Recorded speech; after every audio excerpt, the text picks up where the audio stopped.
Hello viewers, আসসালামু আলাইকুম। আশা করি সকলেই ভালো আছেন। বন্ধুরা, আজকের এই ভিডিও থেকে খুবই চমৎকার একটি অ্যাপ শেয়ার করব, যার মাধ্যমে খুব সহজে আপনার অ্যান্ড্রয়েড ফোনের ডিসপ্লেতে ডাবল টাচ করে আপনার ডিসপ্লেটি লক স্ক্রিন অন করতে পারবেন। এবং আপনারা প্রত্যেকেই জানেন এই ফিচারটি কিন্তু দামি যে ব্র্যান্ডগুলো আছে কিংবা দামি যে ফোনগুলো আছে সেই দামি ফোনে কিন্তু ইনেবল করা থাকে, কম দামি অ্যান্ড্রয়েড ফোনগুলোতে ইনেবল করা থাকে না। এখন আপনি চাইলে একটা অ্যাপের সাহায্যে খুব সহজেই এই চমৎকার ফিচারটি আপনার ফোনে ব্যবহার করতে পারবেন।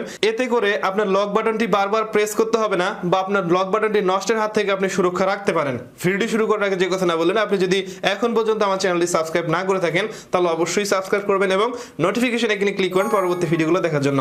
আর যারা সাবস্ক্রাইব করেছেন সবাইকে অসংখ্য ধন্যবাদ।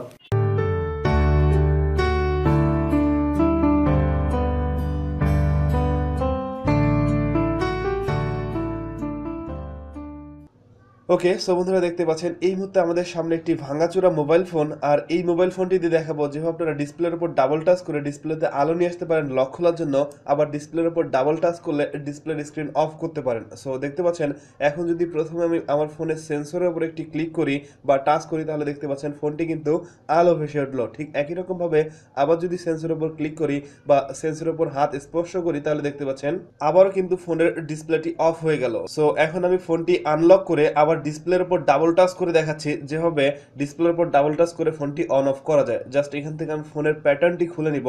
সো সিম্পলি ফোনের প্যাটার্নটি খোলার পর এখন যদি ডিসপ্লের উপর আমি ডাবল টাচ করি, তাহলে আপনারা দেখতে পাচ্ছেন এটি কিন্তু অফ হয়ে গেছে। ঠিক একই রকম ভাবে আপনি যদি ডিসপ্লের উপর ডাবল টাচ করেন তাহলে কিন্তু এটি আবার অফ হয়ে যাবে। জাস্ট আরেকটি অপশন দেখাবো, সেটি হচ্ছে আপনি যখন ডাবল টাচ না করে ওইখানে একটা পপ আপ বাটন আছে, মানে ডিসপ্লেতে একটি পপ আপ বাটন আছে, সেইখানে ক্লিক করলেও কিন্তু ফোনটি ডিসপ্লে অফ হয়ে যাবে। সো দেখতে পাচ্ছেন একদম বাম পাশের এই কর্নার একটি পপ আপ বাটন, জাস্ট এখানে একটি ক্লিক করলাম এবং ক্লিক করার সাথে সাথে দেখতে পাচ্ছেন ফোনটির ডিসপ্লে কিন্তু অফ হয়ে গেছে। আর অবশ্যই বলবো যাদের ফোনের বাটনে প্রবলেম, আপনারা দেখতে পাচ্ছেন ফোনের ডিসপ্লে কিন্তু ভাঙা, আর এই ফোনটার বাটনে প্রবলেম, মানে পাওয়ার বাটন টোটালি কাজ করে না, ঠিক এই সমস্ত ফোনের জন্য এই অপশনটি ব্যবহার করে আপনার ফোনকে চমৎকারভাবে ব্যবহার করতে পারেন, অথবা আপনার ফোনের বাটন পাওয়ার বাটন ঠিক রাখার জন্য আপনি এই অ্যাপটি ইউজ করতে পারেন। সো এখন আমি দেখাবো কোন অ্যাপটা আপনারা ডাউনলোড করবেন এবং কিভাবে এটি অ্যাক্টিভ করবেন। ওকে, সো বন্ধুরা এই কাজটি করার জন্য, মানে ফোনের ডিসপ্লের উপর ডাবল টাচ করে ডিসপ্লে অন এবং অফ করার জন্য গুগল প্লে স্টোর থেকে একটি অ্যাপ্লিকেশন ডাউনলোড করতে হবে। সো এর জন্য খুব সিম্পলি আপনারা আপনাদের ফোনের গুগল প্লে স্টোরে চলে আসবেন এবং গুগল প্লে স্টোরে আসার পর ওপরের দিকে সার্চ বক্সে সার্চ করবেন smart screen on and of. তো এই লেখাটা সার্চ করলে আপনাদের সামনে অসংখ্য অ্যাপ্লিকেশন চলে আসবে। সো এইখান থেকে দেখতে পাচ্ছেন 2 নম্বরে যে অ্যাপ্লিকেশনটি আছে smart screen on and of auto, just এর আইকন দেখতে কিন্তু ঠিক এইরকম হবে।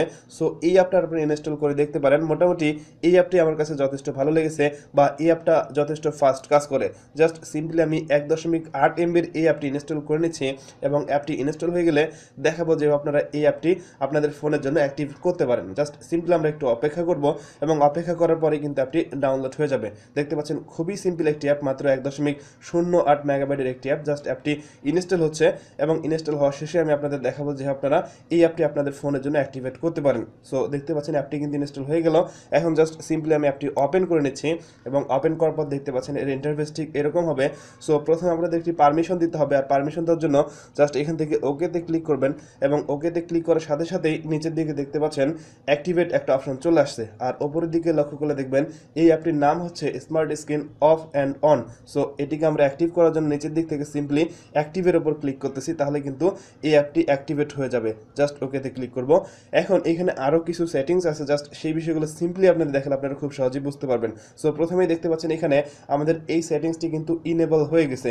তো দেখতে পাচ্ছেন enable screen on and of automatically, এটা কিন্তু ওকে করা আছে, মানে টিক মার্ক দেওয়া আছে, তার মানে এটি ইনেবল করা আছে। সো এরপর একটু নিচের দিকে আসলে আরও কিছু সেটিংস করতে হবে। দেখতে পাচ্ছেন আপনি যখন ডিসপ্লের উপর ডাবল টাচ করে অন অফ করবেন, তাহলে জাস্ট এই বাটনটাকে অন করে দিবেন। সিম্পলি আমি এখানে ডাবল টাচটাকে অন করে দিচ্ছি এবং অন করার পর ওকে করে দিলাম, তাহলে কিন্তু নিচের দিকে দেখতে পাচ্ছেন একদম সবার শেষে smart screen on and of এই বাটনটাকে টিক মার্ক দিয়ে ওকে করে দিতে হবে। জাস্ট সিম্পলি আমি এটাকে ওকে করে দিলাম। এরপর এখান থেকে ব্যাক করব।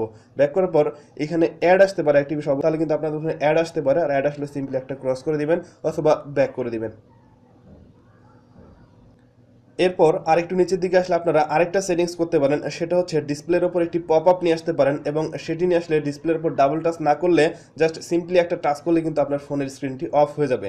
সো এটার জন্য আরেকটু নিচে আসতে হবে। নিচের দিকে আসলে আপনারা দেখতে পাচ্ছেন এখানে show floating pop up, just এখান থেকে শো ফ্লটিং পপ আপটার উপর টিক মার্ক দিয়ে দিবেন। তাহলে দেখতে পাচ্ছেন এখানে কিন্তু একটি ফ্লটিং পপ আপ চলে আসছে। সো এখানে ক্লিক করার সাথে সাথে কিন্তু ফোনটি অফ হয়ে গেল।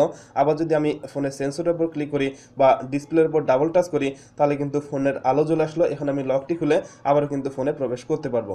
জাস্ট সিম্পলি আবার সেই জায়গায় চলে আসলাম। সো মোটামুটি এই 3টি সেটিংস অন করলে আপনার খুব সহজেই আপনার ফোনে এই সেটিংসটি ইনেবল করতে পারবেন। আর এখন থেকে আপনি যদি ফোনের ডিসপ্লের উপর ডাবল টাচ করেন অথবা ফোনের সেন্সরের উপর একবার টাচ করেন তাহলে কিন্তু আপনার ফোনের স্ক্রিনটি অফ হয়ে যাবে। সো যাদের ফোনের পাওয়ার বাটনের সমস্যা বা ফোনের লক করতে বা লক খুলতে সমস্যা তারা খুব ইজিলি এই অ্যাপটা ব্যবহার করতে পারেন। ওকে, সো বন্ধুরা এই ছিল আজকের ভিডিও। আমি আশা করব এই অ্যাপটি প্রত্যেকটা অ্যান্ড্রয়েড ফোনে সাপোর্ট করবে এবং যে সমস্ত ফোনে সাপোর্ট করবে না অবশ্যই আপনারা কমেন্ট করে জানাবেন, তাহলে পরবর্তীতে একটি ভিডিও তৈরি করা যাবে। আর যাদের সাপোর্ট করে অবশ্যই তারাও কমেন্ট করে জানাতে পারেন। ভিডিওটি যদি আপনাদের ভালো লাগে তাহলে অবশ্যই একটা লাইক করবেন, কমেন্ট করে আপনার মতামত জানাবেন। এবং আপনি যদি চ্যানেলে নতুন দর্শক হন অথবা যদি মনে করেন আমার এই চ্যানেল থেকে কিছু শিখতে পাচ্ছেন তাহলে অবশ্যই সাবস্ক্রাইব করবেন এবং নোটিফিকেশন এখানে ক্লিক করুন পরবর্তী ভিডিওগুলো দেখার জন্য। সবাই ভালো থাকবেন, সুস্থ থাকবেন। কথা হবে পরবর্তী ভিডিওতে। আজকের মতো এখানেই শেষ করছি।